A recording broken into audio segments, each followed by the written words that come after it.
Welcome to another episode of our Eat and Drink Real Estate Podcast. My name is Scott Burgess. Today I am with Dale Taylor. How are you, sir?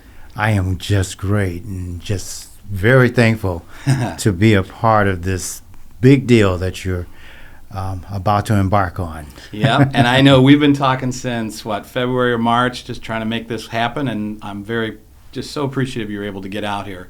So for folks that maybe don't know you, talk a little bit about, who you are, where you're at, those kinds of things as far as the actual real estate component is. Whenever I'm asked how many years in the business, I always tell them I was a baby when I started. So this is my 36th year serving as a realtor in the South Suburban community. I'm very active in serving with the Realtor Association, so I am a past president of Main Street Organization. In fact, I served in the year of 2006, and that was the year that we switched from all of those long names to the Main Street Organization of Realtors. That's when it was the South Suburban, that one, right? Okay. Yep. Fantastic. And as far as where you're at now, what shop you're at, let everybody know where you're at there. Yeah, I am affiliated with the RE/MAX 10 office in New Lenox. We actually have 11 offices throughout the city and the southern suburbs. Mm-hmm. I've been at the New Lenox office since 2007, and I really admire that. I call them my colleague of family. Yeah. That also serve out of that office. Okay. Is there any type of specific niche or market that you're kind of directing your efforts towards? Is there a certain segment of the market that you're looking at? Everything residential, right, from new construction to resale homes, townhomes, condos, land, whatever the need is, residential, I'm the guy. All right. Fantastic. Now, one of the things we were talking about prior to this was you do a lot of other work with charities. Recently I saw you at the inaugural for Main Street with Tim Ryan. Mm-hmm. You had some very pleasant words to say about him and for that whole program that evening. But a lot of the other stuff that you do, a majority of your work, it seems like, is some of these other organizations. Would you mind telling folks about that? I want to, since you mentioned Main Street, I want to give you an example of the philanthropy that they do. Okay. Back in 2019, when I was awarded a Lifetime Achievement Award with the National Association of Realtors, the Good Neighbor Award, they give that award out to 5 individuals once a year. So out of over 1 million realtors, they select 5 that are recipients of that award. It brings a lot of exposure to the charity work. Sure. And it also is a really great fundraiser. And now, Citywide is a major part of that in the exposure that you're giving. So to give you an example, Main Street, when that award was given to me, Main Street made South Suburban PADS the focus of their charitable work. And they have raised over $5,000 to end homelessness. Wow. So that's just significant for a non-for-profit organization that has over 20,000 members to focus on a charity that is really doing the work to end homelessness. That's a big deal. Absolutely. Now, you mentioned there's 5 people out of all the brokers in the whole country? Yes. Wow. So where were the other 4 winners? You were the only one in Illinois, I take it, right? Yeah, and it was I was awarded in 2019, okay, and it was the 20th anniversary. And normally your charity gets a $10,000 check, but because it was the 20th anniversary, we received a $20,000 check. Now, wow, what made this so special is Wells Fargo is one of the biggest sponsors of the Good Neighbor Award. Okay. And we had been submitting grants to that organization for 3 years in a row. It was a $10,000 grant, and they had selected other charities. And so I told the philanthropy manager his name is Roy D'Souza at the time. I said, Ro, let's do this. I said, let's wait until Wells Fargo realizes that they're cutting a check to South Suburban Pads and submit that grant again. Okay. So we submitted it after they had cut the check to South Suburban Pads for the Good Neighbor Award, and then they awarded us the grant. So that was another $10,000. Oh, so that was $30,000. Annually, South Suburban Pads does one big fundraiser, and we have one coming up on October the 25th at the Dolphin Lake Clubhouse, and that's located at 2700 West 183rd in Homewood. It's at 4 p.m. Yep. That is our big fundraising event. And that year, Pads decided to get involved with helping with the marketing and the promotion and the just spreading the word. Sure. And because of Main Street's involvement, we ended up raising $58,000 to end homelessness in 2019. From that one event? From that one event. So I've already told you about 30,000. Yeah. And then an additional 58,000 because of Main Street's involvement. That's amazing. So your company, Citywide, is a major entity in the real estate community. So just imagine the impact of the exposure that you're giving to this charity. Yeah. How much, I'm going to use the word organically, how much money you're going to raise to end homelessness just by the exposure that you're doing today. That's fantastic. Absolutely. And that's one of the reasons we're doing this, is trying to make sure that folks like you that are doing all the great work, all the heavy lifting, let's get you a voice out there. Let's get you a channel to, push those efforts. Now, you mentioned Main Street. You've mentioned Pads. Are there other charities, other organizations that you're working with currently? I want to give you a snapshot of the south suburbs. And this is also happening in the western suburbs as well as the northern suburbs. Okay. But right now, because it's called South Suburban Pads, I'm going to focus primarily on the south suburbs. Okay. It is a community that I call invisible. And it's a community that is filled with shelter site managers who help coordinate with chefs, who provide meals for the emergency shelter programs. And prior to the pandemic, we had a network of local churches that provided their gymnasiums. And so each church would take a different night to provide overnight shelter. Okay. Then the pandemic happened, Oh, boy. and the gymnasiums had to close. And so we had to find an alternative means for emergency shelter. Sure. And so we turned to the motel industry. And we found a motel, the Travel Lodge in the village of Harvey, Okay. that opened their doors to us. So when we have guests that find themselves needing an emergency shelter, we partner them with a roommate.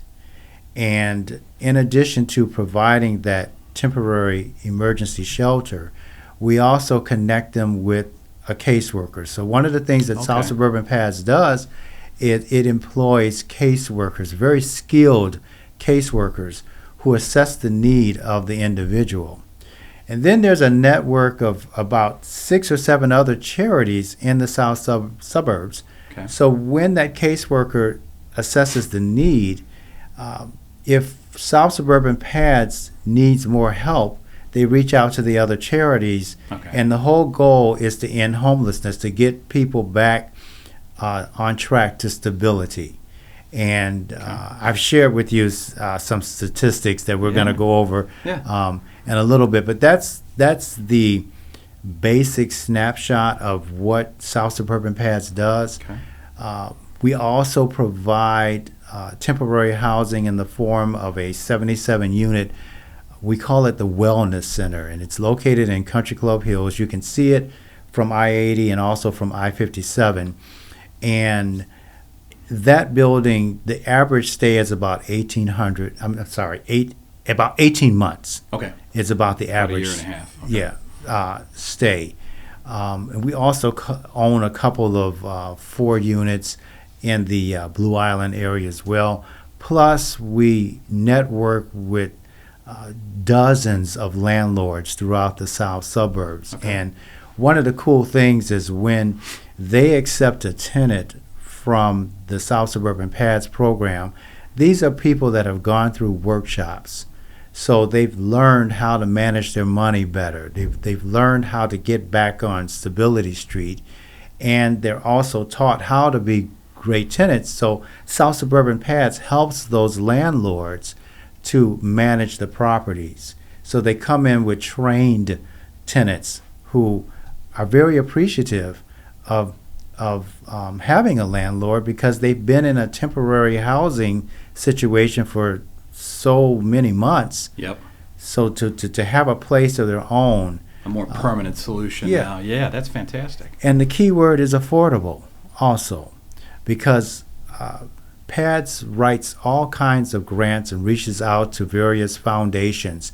And so there's specific programs to help with affordable housing to end homelessness as well. Okay. And we call those restricted funds because when we find a guest that fits within one of those programs, then those programs go to work to get them back to stability. Okay. But then we're constantly fundraising. Can you imagine a hotel bill when you are housing anywhere from 60 to 70 individuals, providing meals daily for them, and to have a network of chefs that actually create their own budgets to provide the dinners, the lunches, and the breakfasts on a daily basis. And just with South Suburban PADS facing a motel bill, Yeah. that can be anywhere from 70 to 80 grand a year. Sure. to temporarily house the guests. And then we have a waiting list as well. So we're constantly in fundraising mode. Yeah. Well, it sounds like you've got a real good, it's not just this specific PADS entity. You've got other tools and programs and organizations available to these counselors, that it's not just kind of a one-off thing. It's, hey, we might need assistance in this area, or we might have, needs over here. And it sounds like they've got all those. Mm-hmm. Now, how long, and that you've been dealing with for how long now? How about you've been a part of them for? You remember the Katrina hurricane that Oh, yeah. affected New Orleans Yeah. area? I was invited when the state of Illinois offered the formerly Tinley Park Mental Health Facility to South Suburban PADS to house the Katrina survivors. I was invited. I received a phone call 5 minutes apart from 2 people that I greatly admire. One was my former teacher, and the other one was my best friend and attorney. And they said, hey, we got this facility. We need to clean it up, and we just got a weekend to clean it up before we bring in the Katrina survivors. And I'm like, sure, no problem. So we spent the weekend cleaning it up, getting it ready, and all of that. And I was there to see the south suburbs in action, to see the medical people and the social workers and the volunteers that were present when they brought the 140 individuals from New Orleans. And it was an amazing experience in 2005 because some of these people were literally plucked off their roofs, Yeah. taken directly to the airport. And when they were stepping off that bus, they had no shoes on their feet. Wow. And the south suburbs was there to provide shoes and clothing and food, and the medical staff were there to assess if they needed help. And then South Suburban PADS was there to provide the emergency shelter. And the interesting part about that was there was a good majority of those survivors that just after experiencing the warm hospitality that the south suburbs has to offer, Sure. some of them just remained. They found employment So they stayed here and they and stayed. Planted But- roots, yeah. But others we were able to relocate them back once Okay. New Orleans was ready to receive them. Yeah. So talk to me. You gave me a whole bunch of statistics here. I'm sure you've got ones that are kind of important to you. Talk to me about those. One of the things you said, you have 19,000 no longer homeless. Yes. Holy cow! Over what period of time is that? That has been since the beginning of South Suburban Paths, which is, I believe, now in its 30th year of existence. Okay, so mid-90s then. Yeah. You also had down here 570,000 nights of shelter. Yes. Holy cow! Yes, and when you look over those 30 years, and you see those kind of numbers, that's like a city within itself when you think about it. Yeah. You had another statistic there. Now you had 1.7 million meals provided, over 400 people accessing affordable housing. How do you guys get all that done? When we were in the network of churches, and each church would take a different night, we would ask our food teams to select one night a week. Okay. And that way we didn't overburden them. And then when we had to transition into the motel setting, we wanted to keep them engaged. And so they maintained that status of doing one night. So one food team might be the first Monday of every month. Another might be the second Tuesday of every month. Sure. And so they actually coordinate their own teams. They coordinate their own fundraising to provide the meals, and the guests get a variety of different meals because you've got a different food team Sure. every day. And so that's a great undertaking to get all of that coordinated, and it just goes so smoothly.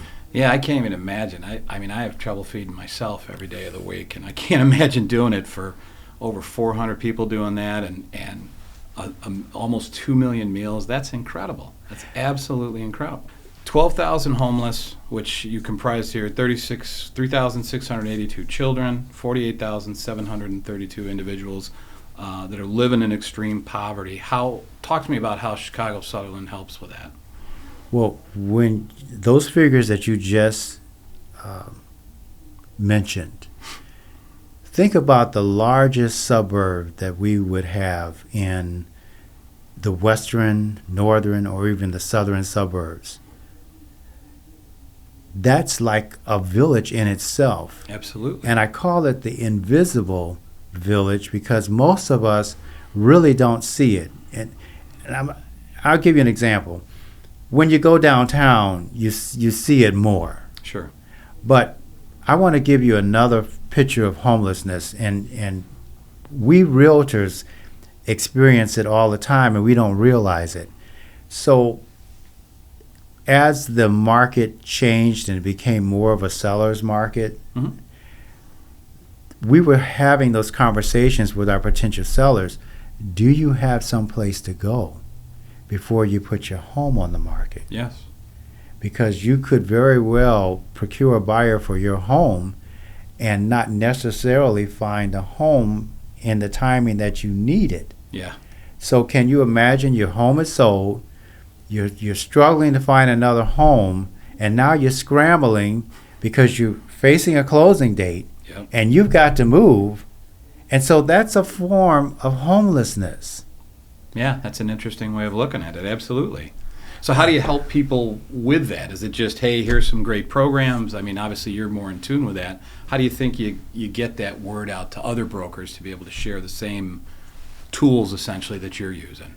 That's why I want you to know that what you're doing here is so significant, because it is spreading the word and letting the population know that, hey, these are the statistics.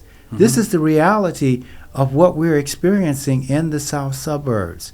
And the wonderful thing about all of this is the spreading the word really works, because the south suburbs are so giving, and I've encountered such credible and incredible people that have taken the time to make sure that the South Suburban program works, and homelessness is truly ending for individuals. And it's interesting that you point out, probably most people, myself included, when you talk about homelessness, wouldn't necessarily be thinking of a seller transaction because you just assume when you have a house, you're selling it, you got to have somewhere to go, but maybe, as you're pointing out, maybe they don't have that covered.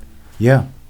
And it's interesting, too. So obviously COVID's affected a lot of different businesses. You talked about the switch to the hotel industry kind of lending a hand there. We'll say the pandemic's over, but COVID's still with us. Is there any kind of lingering effects from that? Have you kind of gotten back to the way it was pre-COVID, would you say? Is it still, how are you dealing with that going forward? Anything special you need to be aware of? Or now that we've got this new variant out there, there's going to naturally be a fear. And so I don't think that we're going to see the network of churches come through like they did for the previous 26 years.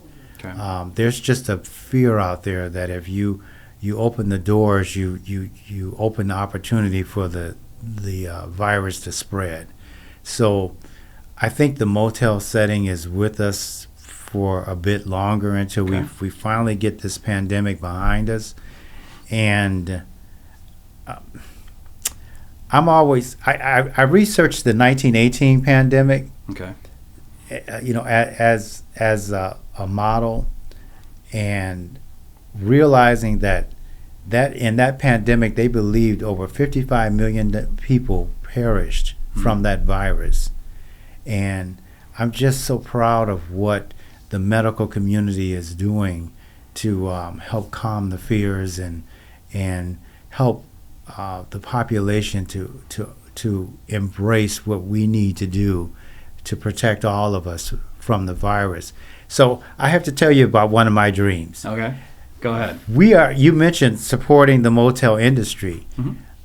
The moment the pandemic hit, I started talking to South Suburban PADS and telling them we really need to get in the motel business.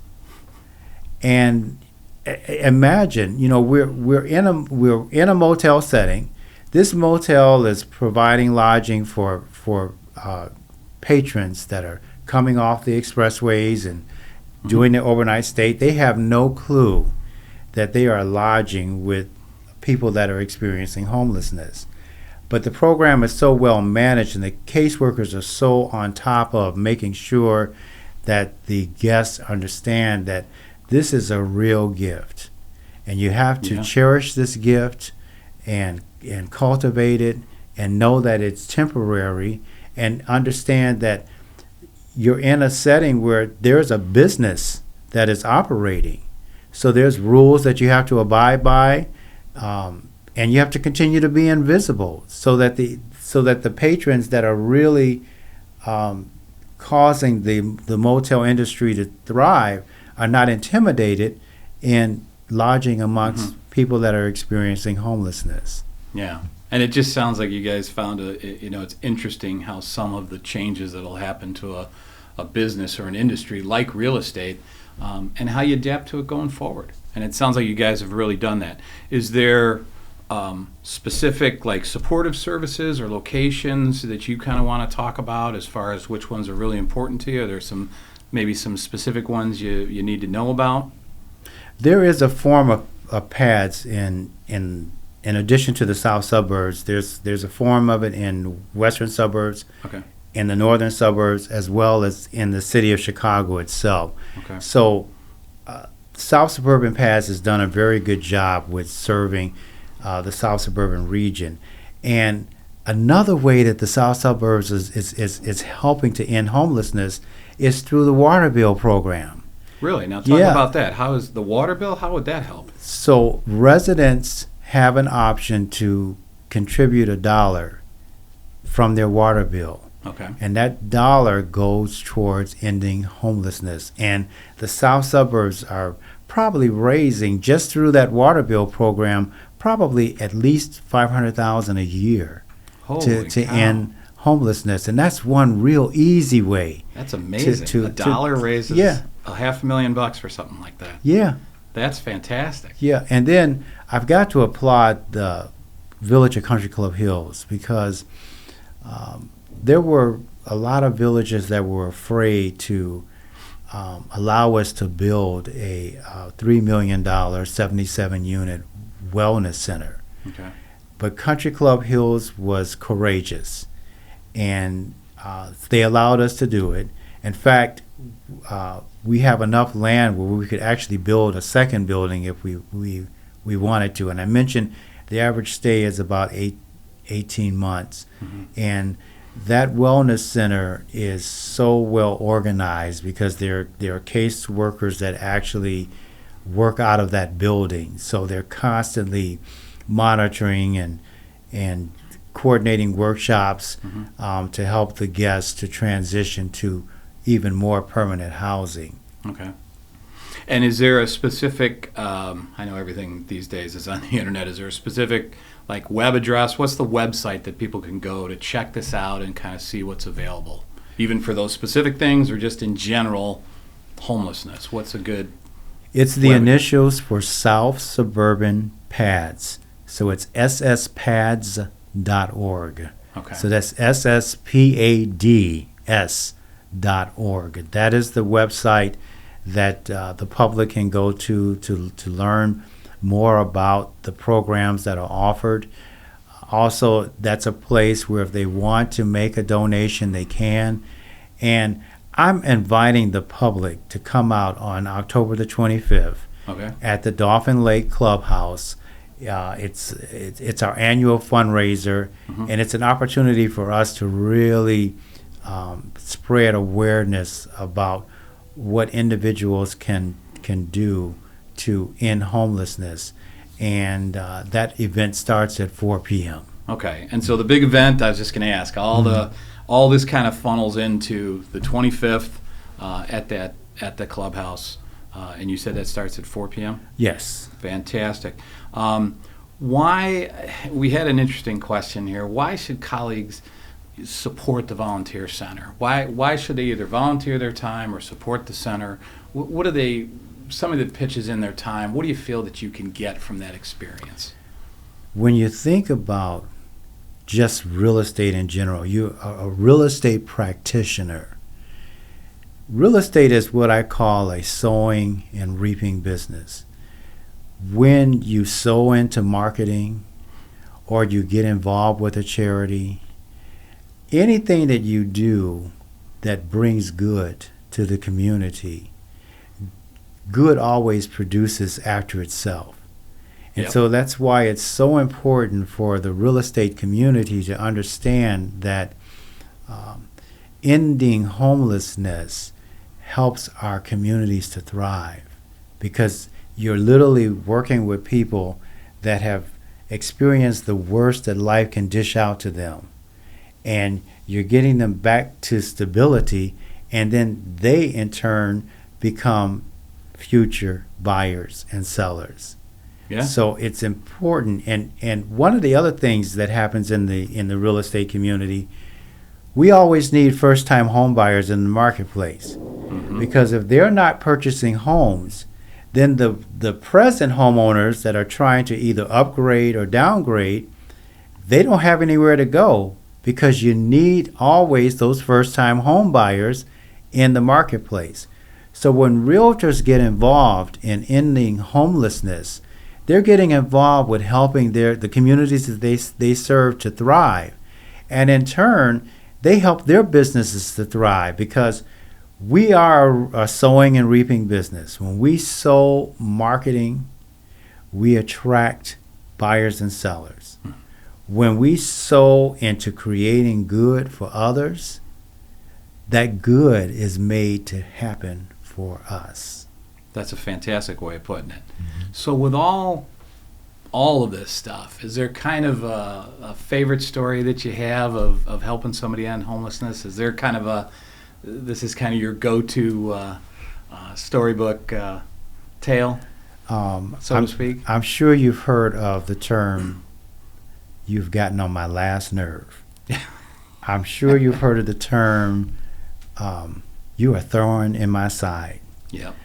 I had a gentleman that was raising teenage children, And this was during the time that we were in the church settings where we were literally housing them in gymnasiums. So that meant they came in at 6 in the evening. The food team came in and fed them. We had pads on the floor. We provided the linen and so forth, and of course the restroom facilities. And the hard part of all of that was we had to get them up at 5:30 in the morning so we could have them out the door by 7 a.m. Yeah. So then once they left that place, they had to figure out something to do in their day. And so I had a gentleman who was just a natural born comedian, and he just filled the place with joy.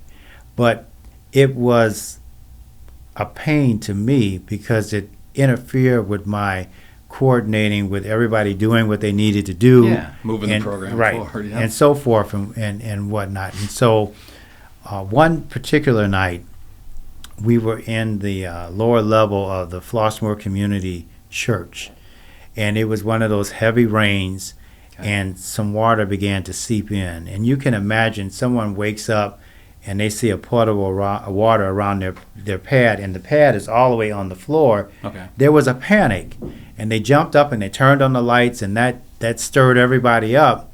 And so this one gentleman was, using humor to kind of help people not to overreact. Sure. In the meantime, I'm trying to mop up the water and move the pads around so we can be in drier parts of the